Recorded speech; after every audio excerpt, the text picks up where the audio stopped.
Buenas tardes con todos. No sé si se me logra escuchar. Ok.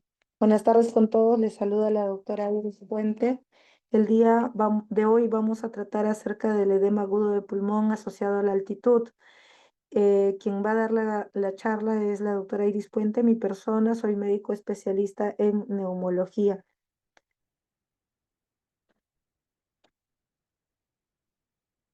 Recuerden que para poder hablar de un edema agudo en la altitud de pulmón, tenemos que recordar cuáles son las definiciones de altitud.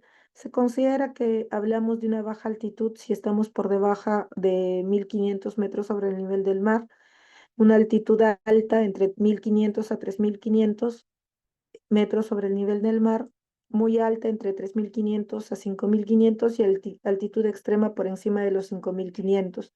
¿Por qué esto es importante? Porque a medida que vamos ascendiendo en altitud, según el nivel geográfico en el que nos encontremos, van a ir presentándose diversas patologías. El famoso mal de montaña agudo con la cefalea, malestar general, náuseas, etcétera, más conocido como soroche, y en sus formas severas los problemas asociados al edema agudo de pulmón, que se da por encima de los 3000 metros sobre el nivel del mar, e incluso el edema cerebral asociado a la altitud. Todo esto podría ser prevenible si es que tenemos las siguientes consideraciones de las cuales vamos a seguir hablando. Estos problemas, en realidad, netamente el edema de pulmón asociado a la altitud es baja la incidencia, más o menos uno en 10.000 habitantes.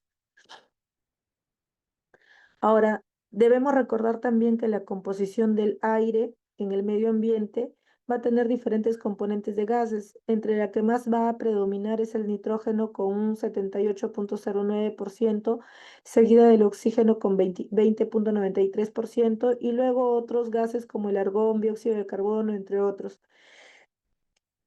Esto es importante recordar, pese a que el nitrógeno es el gas más abundante en nuestro medio ambiente, sabemos que este no va a difundir en nuestro organismo. Esto se debe de que esta presión parcial o la concentración de este gas en nuestro cuerpo va a ser semejante a la del medio, es por eso que no difunde, diferente del oxígeno y el dióxido de carbono. Además, debemos recordar ya netamente cuando hablamos de la concentración del gas en el medio ambiente, vamos a ver que si yo hablo de la concentración de oxígeno en el medio ambiente en los diferentes puntos de altitud, esa va a ser la misma, es decir, 21% va a ser la concentración de oxígeno independientemente de la altitud de la que yo me encuentre, es decir, eso no va a variar. Y eso traducido en presión atmosférica va a ser igual a ese 21% multiplicado por la presión atmosférica de la altitud, que eso es lo que sí varía, la presión atmosférica del gas, diferente de la concentración que siempre es el 21%. Ahora, recordemos también que a medida que vamos ascendiendo en altitud, la presión barométrica va a ir disminuyendo, y eso va a hacer que también haga una alteración de la presión parcial de los gases, como la del oxígeno que íbamos viendo. Entonces, vemos que según la altitud, en la tabla a la derecha, a 3000 metros sobre el nivel del mar, que es en La Oroya, en Perú, nos vamos a encontrar más o menos a 522 milímetros de mercurio y la presión parcial del oxígeno a ese nivel va a ser 21% por esa presión barométrica de 522, que suele ser 109 milímetros de mercurio. Si lo comparo en Caracas, que va a ser a 1000 metros sobre el nivel del mar, a una presión barométrica de 674, la presión parcial del oxígeno, que sería 21% por 674 milímetros de mercurio, eso es 141. Vemos que la presión de oxígeno va a ser mucho mayor en niveles menores de altitud comparado a los puntos más altos. Y eso explica una de las famosas causas de la caída de la cascada del oxígeno en nuestro sistema respiratorio. Entonces, Hace un momento les hablaba de la caída de la cascada de la presión parcial del oxígeno en el sistema respiratorio. Uno, según el punto de altitud en la que nos encontremos, la presión va a variar y esto por la presión barométrica. Si a eso le sumo que al inspirar el aire ambiental, vamos a tener el efecto del vapor del agua sobre la vía respiratoria alta. Recuerden que la presión del vapor de agua son 47 milímetros de mercurio en promedio. Entonces, cuando nosotros calculemos en cierto punto geográfico la presión del vapor, la presión de oxígeno en la vía aérea superior, a esto vamos a tener que hacer el siguiente cálculo. Hace un momento hablábamos que la presión parcial del oxígeno era la presión atmosférica menos, perdón, multiplicado por 21%. Ahora, como estamos hablando de que va a haber el efecto del vapor de agua sobre la vía aérea, tenemos que restarle esta presión de vapor de agua, es decir, la presión atmosférica menos la presión de vapor de agua, que son 47 milímetros de mercurio, y todo eso lo voy a multiplicar por 21%, y eso va a ser el reflejo del cálculo de la presión parcial del oxígeno a nivel de la vía aérea superior. Por ejemplo, en La Paz, a 3.000 metros sobre el nivel del mar, tenemos una presión atmosférica de 520 milímetros de mercurio y la concentración decíamos que es la que no varía, que es 21% en cualquier nivel. Entonces vamos a calcular la presión parcial del oxígeno de la vía aérea superior a nivel de La Paz. Sería la presión atmosférica, que son 520 milímetros de mercurio, para calcular en la vía aérea superior tenemos que restar el efecto del vapor de agua, que son 47 milímetros de mercurio. Entonces, 520 menos 400, menos 47 milímetros de mercurio, todo eso lo vamos a multiplicar por el 21% y eso me va a generar una presión de vapor de agua a nivel de la vía aérea superior. Y si hacemos ese comparativo en los diferentes puntos, veremos que la presión parcial del oxígeno en la vía aérea superior va a ir variando según ese punto. Por ejemplo, en La Paz, la presión de vapor, la presión del oxígeno en la vía aérea superior ya no va a ser 109 como la del medio ambiente, sino va a ser 99 por el efecto del vapor de agua. Si hago el mismo cálculo en otros puntos de geográficos, como por ejemplo a 0 metros sobre el nivel del mar, en donde estamos a 760 milímetros de mercurio, con la presión parcial del oxígeno del medio ambiental será 159, porque 760 por 21% salen 159. Pero si le resto los 47 milímetros de mercurio, será 760 menos 47 multiplicado por el 21% y eso saldrá 159. Entonces, la presión parcial del oxígeno a nivel de la vía aérea superior va a disminuir por el efecto del vapor de agua. Ahí tenemos el primer efecto dentro de la cascada, de la disminución de la cascada de la presión parcial del oxígeno.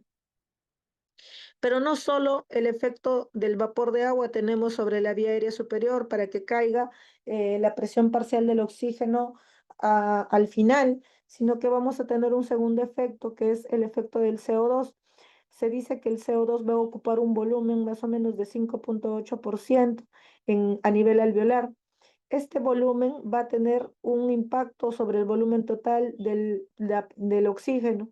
Entonces, la ocupación de este volumen va a representar, la ocupación de este volumen de CO2 va a representar el segundo efecto de por qué la presión del oxígeno disminuye a nivel alveolar. Entonces, ¿cómo se calcula esto? Esto se va a reflejar a través de la siguiente fórmula. La presión del alveolar del oxígeno va a ser la presión atmosférica menos la presión de vapor de agua, todo eso multiplicado por el 21%, menos ese efecto del CO2, que es la presión alveolar del CO2 sobre una constante R, que suele ser más o menos 0,8 por lo general. Entonces, ¿cómo calculo eso? En los diferentes puntos voy a ver que la presión alveolar del oxígeno va a ir variando. Si aplico la fórmula que acabo de mencionar, vemos que a nivel de La Paz, la presión inspirada de oxígeno o la presión inspirada de oxígeno era de 99 milímetros de mercurio. a ese nivel la presión alveolar del CO2 es de 27. Si le resto a la presión inspirada de oxígeno la presión alveolar del CO2, vamos a tener que la presión alveolar del oxígeno va a ser de 72. Vean que a nivel de vía aérea superior, la presión de inspirada de oxígeno era de 99 y a nivel del medio ambiente era de 109. Vemos viendo que a nivel de la vía aérea, la presión parcial del oxígeno va a ir cayendo, primero por el efecto del vapor de agua, segundo por el efecto de la presión parcial del CO2. Y de esta manera vemos que la presión parcial del oxígeno a nivel del alveolo va a ser mucho menos comparado a la del medio ambiente. Y si a esto le sumo una altitud, va a ser mucho menor aún. Y por último, cuando queremos comparar la presión parcial del oxígeno a nivel arterial, vemos que va a seguir cayendo y este tercer efecto de la caída del oxígeno va a ser gracias a la existencia de un shunt anatómico que todos tenemos. Ese shunt anatómico, el circuito anatómico, el cortocircuito anatómico que poseemos va a representar más o menos un 4% del gasto cardíaco y ese shunt de sangre que no se va a oxigenar, eso va a generar pues un tercer factor para que la presión parcial del oxígeno a nivel arterial no sea como el del medio ambiente. Y de esta manera vemos pues que la presión parcial del CO2 a nivel arterial va a ser de 40 y de la presión parcial del oxígeno de 99 en promedio. Entonces, vamos viendo que los diferentes, la presión parcial de los diferentes gases, en este caso de oxígeno y de CO2, va a ser diferente a nivel arterial comparado a los valores a nivel ambiental. Y esto gracias a los tres factores que acabo de mencionar. El primero, que es el efecto del vapor de agua. El segundo es por el efecto de la presencia del CO2 y el tercero, gracias al efecto del shunt anatómico que poseemos, que suele ser un 4% del gasto cardíaco. Ahora, ¿por qué todo esto es importante? Porque si ya a nivel del mar hay esa variación importante de la presión parcial del oxígeno a nivel alveolar y arterial comparado a la del medio ambiente, si eso lo llevamos a puntos más altos del geográficos, esa caída del oxígeno va a ser mucho mayor. Es por eso que cuando nosotros viajamos a grandes altitudes sin una previa adaptación y aclimatación, podemos experimentar una rápida caída de esta presión parcial de oxígeno en altitud. Y eso es lo que nos va a llevar como respuesta a hiperventilar y a barrer con el CO2. Al haber un mayor estímulo de los quimiorreceptores periféricos en las carótidas, como ustedes saben, y en los callados aórticos, estos van a estimular la frecuencia respiratoria para compensar esa caída de la presión parcial de oxígeno y de esa manera se va a dar el barrido del CO2 generando un estado de alcalosis respiratorio. Entonces, como les decía, nuestro cuerpo ante un estado fisiológico, ante una hipoxia, ante la respuesta fisiológica ante un estado de hipoxia, ¿qué va a generar? Recuerden que ante una situación de hipoxia va a haber una disminución de la presión inspirada de oxígeno, va a haber una caída de la presión parcial del oxígeno a nivel alveolar y por ende también una caída de la presión parcial del oxígeno a nivel arterial. Y esta caída de las presiones parciales del oxígeno a estos niveles va a generar una respuesta a nivel de los vasos pulmonares, va a haber una vasoconstricción hipóxica como respuesta. Esta vasoconstricción hipóxica pulmonar va a generar aumento de la presión de la arteria pulmonar, por ende. Además, va a haber una mayor respuesta simpática. Esta mayor respuesta simpática va a generar un aumento de la frecuencia cardíaca, del gasto cardíaco, una mayor presión arterial. Asimismo, va a haber una mayor actividad de los quimiorreceptores periféricos y por ende, al haber mayor actividad de los quimiorreceptores periféricos, va a haber una respuesta ventilatoria aumentada que al generarse esta frecuencia respiratoria alta va a generar un cuadro de alcalosis respiratoria. Además, la actividad o el mayor estímulo de estos quimiorreceptores periféricos también van a aumentar la diuresis y natriuresis en el paciente, generando así un menor volumen plasmático y por ende una mayor concentración de la hemoglobina. Recuerden que en estados de hipoxia también va a haber una mayor secreción de la eritropoyetina que va a ayudar a generar mayor producción de hemoglobina y de esa manera también aumentar o contribuir con la concentración de la hemoglobina a nivel plasmático.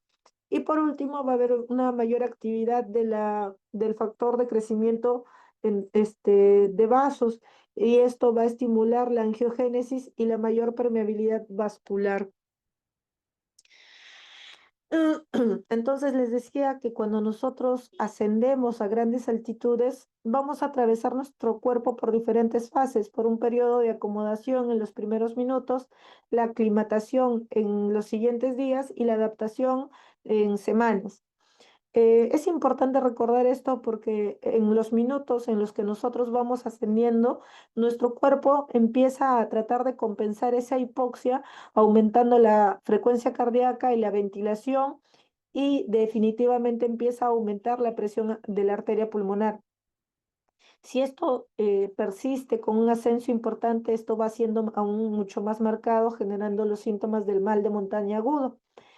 En los días posteriores vamos a pasar a una fase de aclimatación en donde va a haber una mayor producción de glóbulos rojos para compensar este déficit de oxígeno y definitivamente una mayor producción de hemoglobina.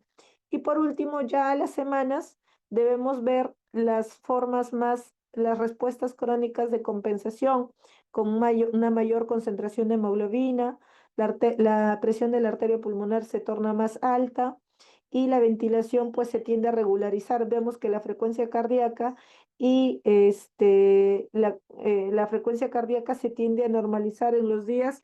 Posterior a ello, también se empieza a normalizar la concentración de la eritropoyetina. Entonces vemos que el primer día después de exposición a grandes altitudes va a haber una compensación renal de esa alcalosis respiratoria que suele ocurrir. Entonces va a haber una mayor excreción renal de bases para poder preservar los iones hidrogeniones y definitivamente se va a dar una mayor eritropoyesis para intervenir en la formación de glóbulos rojos y detectar las presiones parciales de oxígeno a nivel de las arterias, con mayor formación de vasos y una remodelación vascular. Entre el tercer a quinto día vemos que estos glóbulos rojos van a aumentar en cantidad y esto va a aumentar el hematocrito y por ende la mayor capacidad de transporte de oxígeno. Va a aumentar la capacidad de difusión también, pero a costa de la mayor viscosidad sanguínea que se va a dar por el mayor incremento de la formación de los glóbulos rojos. Asimismo, va a haber una mayor concentración de la 2,3-difosfoglicerato, que recuerden que esta va a ayudar a liberar el oxígeno a nivel de los tejidos. Cuando este estímulo hipóxico se da de manera indefinida, la presión parcial del CO2 tiende a ir, tiende a ir a disminuir. ¿Por qué? Porque hay una respuesta ventilatoria compensatoria y así van a ir disminuyendo poco a poco los síntomas respiratorios, los síntomas del sistema nervioso central, así como el retorno habitual del pH en el líquido cefalorraquídeo para el estímulo del cuadro. Ahora, en personas que ya permanecen en la altitud, que viven en la altitud, estas personas se ha visto que hay una persistencia del incremento de la presión de la arteria pulmonar con una vasoconstricción hipóxica persistente y una mayor viscosidad sanguínea, por lo que hemos dialogado hace un momento. Todo esto, ¿a qué va a producir? Va a conllevar a un aumento de la poscarga del ventrículo derecho con una hipertrofia ventricular importante, conllevando a la formación del famoso cor pulmonar que va a producir la insuficiencia ventricular derecha a razón del incremento de la presión de la arteria pulmonar. Una exposición crónica a la hipoxia va a conllevar a que haya el músculo liso de las arterias pulmonares se tiendan a hipertrofiar y esto incrementa la presión de las arterias pulmonares y va a conllevar a que veamos pues los pacientes con mayor, mayor presencia de los signos de mayor como rubicundez y por la presencia del incremento de los glóbulos rojos, pues estos pacientes van a tener las palmas mucho más marcadas, con un enrojecimiento por el incremento de los glóbulos rojos, etcétera. Entonces, vemos que en altitud va a haber una hipoxia hipovárica que va a conllevar a tres problemas principales. El famoso mal de montaña agudo, con sus formas severas, con el edema de pulmón o el edema cerebral agudo asociado a la altitud. Muchos de los síntomas, perdón, muchos de los cambios fisiológicos ya se producen por encima de los 1500 metros sobre el nivel del mar, pero ya por encima de los 2500 metros sobre el nivel del mar podemos ir experimentando el famoso soroche o mal de montaña agudo. El soroche o mal de montaña agudo es el cuadro en el cual el paciente va a experimentar cefalea asociado a anorexia, náuseas, sensación de falta de aire, malestar general e incluso va a verse alterado el sueño. Es lo que nosotros conocemos como el famoso soroche.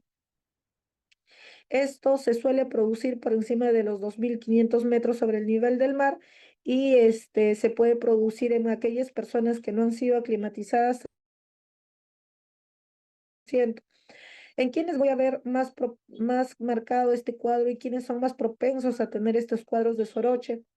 En aquellos pacientes extremos de la vida, como en los ancianos o los pequeños, en las mujeres por el tema hormonal, en los obesos, ya de por sí recuerden que las personas obesas tienen el síndrome de la apnea obstructiva del sueño, entonces todo esto se complica en altitud y mucho más aún aquellos pacientes que hacen ascensos rápidos y definitivamente si ya han experimentado cuadros previos en viajes anteriores.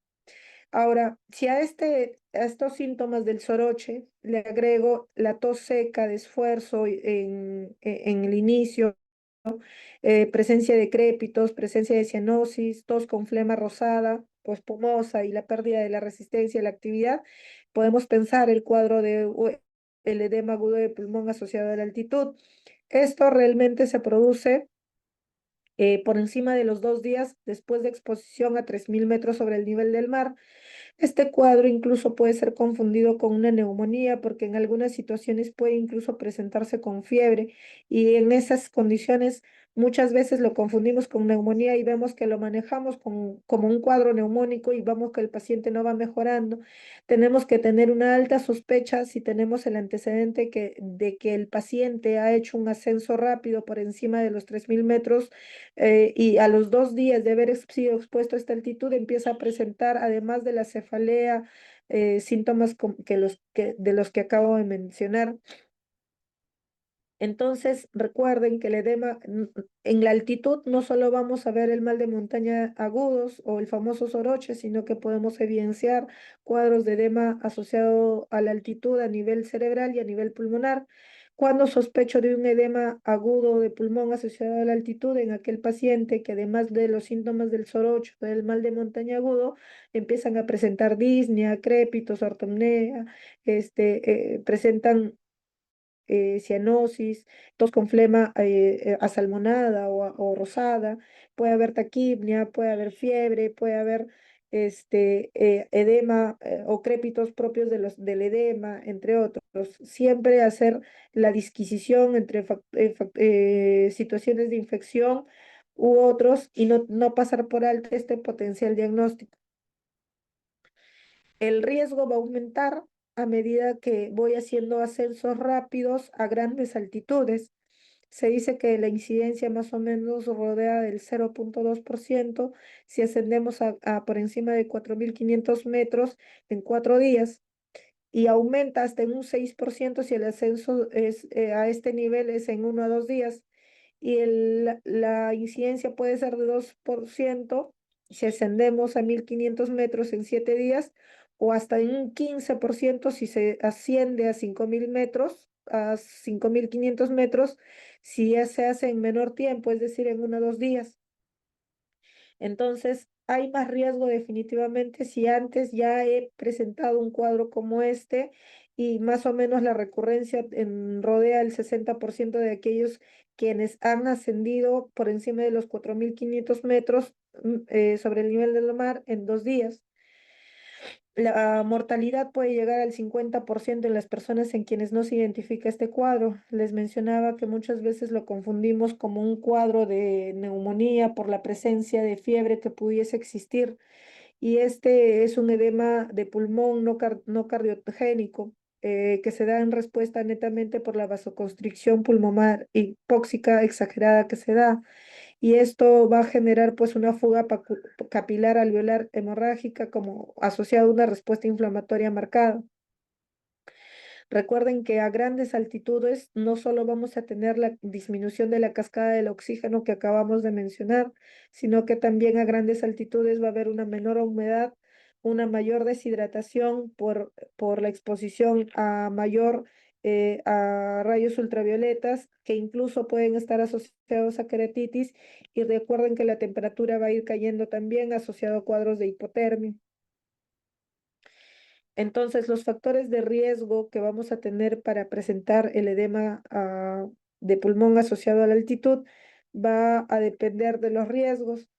Va a ser de bajo riesgo si hay un ascenso lento de menos de 500 metros por día por encima de hasta los 2.500 metros sobre el nivel del mar.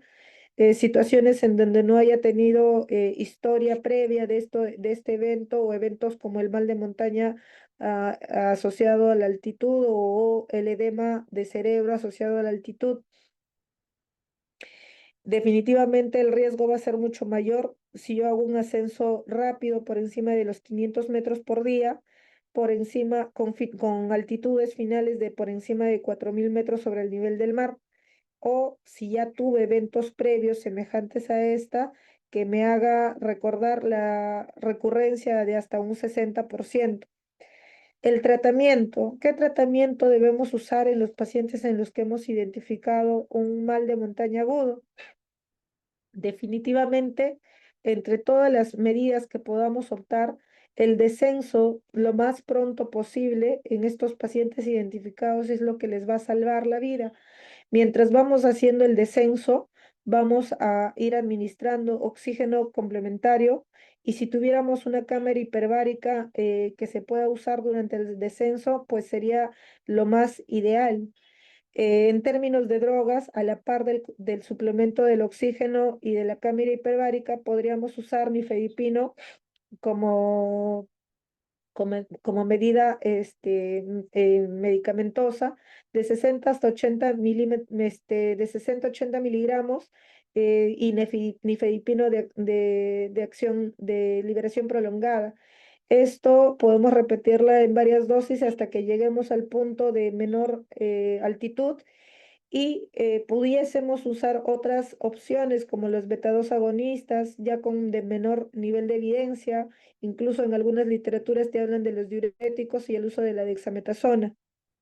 Pero recuerden que una de las medidas principales para el manejo del edema agudo de pulmón es el descenso pronto hacia altitudes inferiores, asociado al uso complementario del oxígeno, de ser posible el uso de la cámara hiperbárica y definitivamente el uso del nifedipino. Hasta acá, dudas, preguntas, doctores.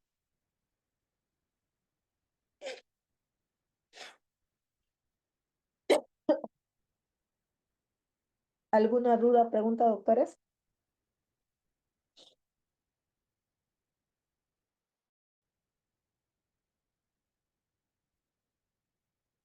¿Aló? No, doctora, todo claro. De acá, recuerden, por favor, las medidas terapéuticas siempre son puntos importantes de preguntas. El diagnóstico, cuáles son los criterios diagnósticos para un edema de pulmón asociado a la altitud, y definitivamente los factores de riesgo. ¿ya? Esto no lo vamos nosotros en realidad que a veces trabajamos solo en la costa, pero cuando vamos a lugares como Cusco o Huaraz, en donde hacen pues alpinismo o semejantes, podemos presentar pacientes que pues de alguna manera nos pueden representar un reto diagnóstico porque se puede confundir con una neumonía. Entonces es importante tener en consideración los factores de riesgo y siempre preguntar cuando estemos en puntos geográficos muy altos, preguntar en qué tiempo hicieron el ascenso. A veces tenemos pacientes que llegan y de frente hacen pues un ascenso muy rápido para lograr puntos de altitud importante a costa pues de poner en riesgo su salud. Si no hay más dudas y preguntas, ha sido un placer estar con ustedes en esta tarde. Gracias, doctora.